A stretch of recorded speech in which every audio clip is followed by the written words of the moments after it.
están? Bien, bien, ¿y usted, senador? Jóvenes. Muy bien, aquí.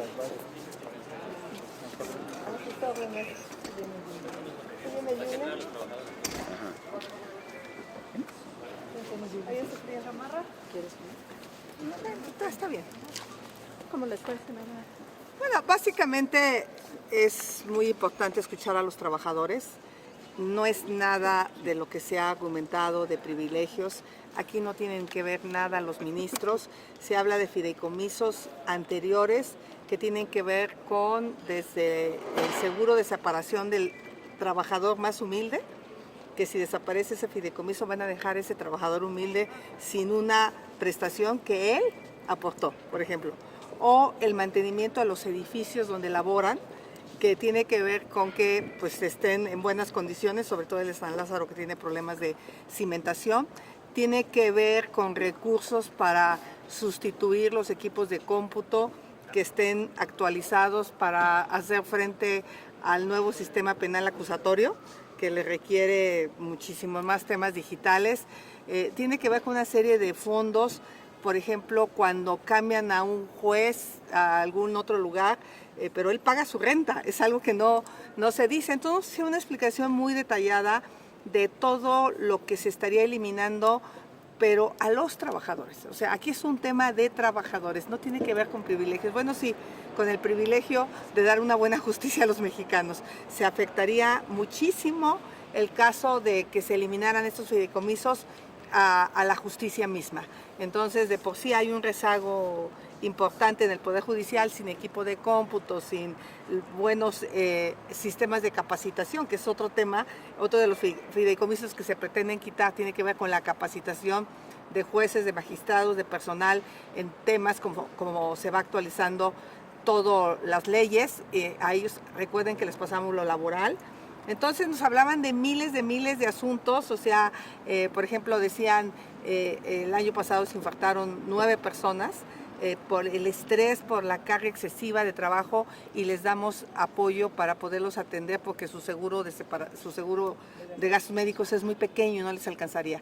O sea, yo alguna vez les he contado que un hermano mío se infartó y lo tuvimos que pagar la familia. Pues así deben de estar ellos. Entonces, aquí no son privilegios, son gente que trabaja, y nosotros hemos escuchado con mucha atención el coordinador José, el senador Botello, mi querida Kenia, la güera Reynoso, sí. Y la verdad es que tienen una claridad.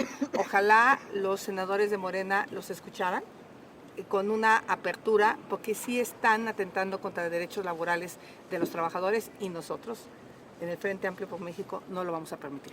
Senadora, pero ella es imparable, ¿no? Pues mira, no nos vamos a dejar, vamos a dar el debate, porque de lo que se tiene que enterar el pueblo de México es que es falso que estos fideicomisos apoyen privilegios de la clase trabajadora. Eso es lo que tiene que quedar clarísimo. Hay que desmenuzarlo, y eso lo vamos a hacer mañana en la tribuna.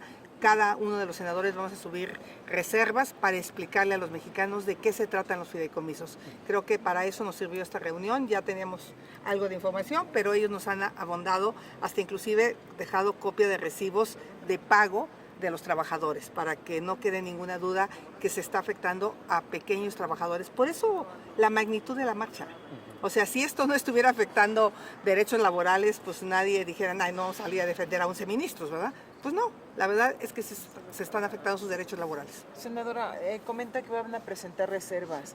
Mañana las comisiones van a sesionar a las 8 de la mañana. ¿Lo van a subir en fast track mañana? Seguramente en comisiones van a votar que se discute el fondo en el pleno. Seguramente, como siempre. No van a aceptar ninguna reserva en comisiones. Ese es el modus operandi de Morena, pero tenemos todo el pleno y no nos vamos a cansar. No nos vamos a cansar de señalar la injusticia que se está cometiendo contra los trabajadores del Poder Judicial. Y que quede claro, esta es una república con división de poderes. No está bien que el Ejecutivo intente someter al Poder Judicial por la vía del presupuesto, y en caso de perder el día de mañana vamos a ir a mecanismos jurídicos tanto nacionales como internacionales. Pero vamos a defender al Poder Judicial, porque defender al Poder Judicial implica defender a los mexicanos, a esas mamás que no les quieren dar un tratamiento para sus hijos con cáncer, que a través de un amparo lo han obtenido, a esos papás que de manera injusta no tenían acceso a la vacuna para sus hijos, lo lograron a través del Poder Judicial. O sea, el Poder Judicial ha estado del lado de los mexicanos. Senadora, Gracias. por otra parte, la ministra Norma Piña ya dijo que mañana no viene. Pues sí. Sí, hubo una invitación que se hizo desde el día de ayer a ella, ella aceptó, pero obviamente, como es razonable, pidió que fuera un diálogo institucional en el que no se partidizara y pudiera involucrarse a todos los grupos parlamentarios, a todos. Lamentablemente desde Morena dijeron que no estaban en condiciones de recibirla, que no la querían recibir. Y bueno, todavía pretendiendo en un juego de palabras, y lo vamos a consultar mañana con el grupo mayoritario, lo dijo su coordinador.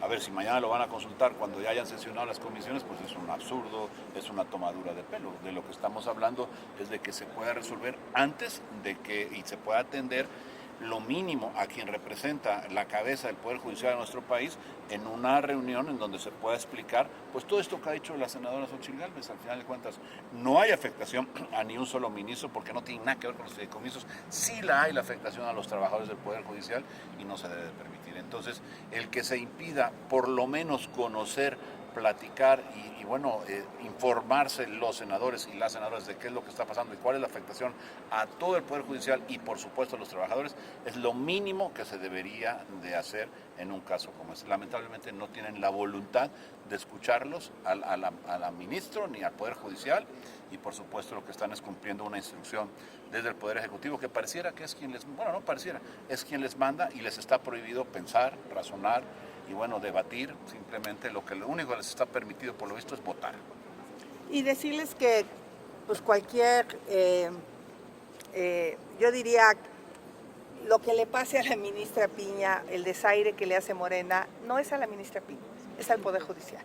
Porque ella no se representa a sí misma, ella representa al Poder Judicial y nosotros le damos todo nuestro reconocimiento y el maltrato de Morena me parece innecesario porque ellos jamás van a querer escuchar pues algo que no quieren escuchar, que es que están afectando los derechos de los trabajadores. Y hoy son los trabajadores del Poder Judicial, mañana van a ser otros trabajadores, mañana van a ser otros fondos porque este gobierno no tiene llenadera para hacerle el cochinito a Sheinbaum porque es la única manera que ellos creen que pueden mantenerse en el poder con tanto autoritarismo. Muchas gracias. Gracias. Hasta luego, buenas noches.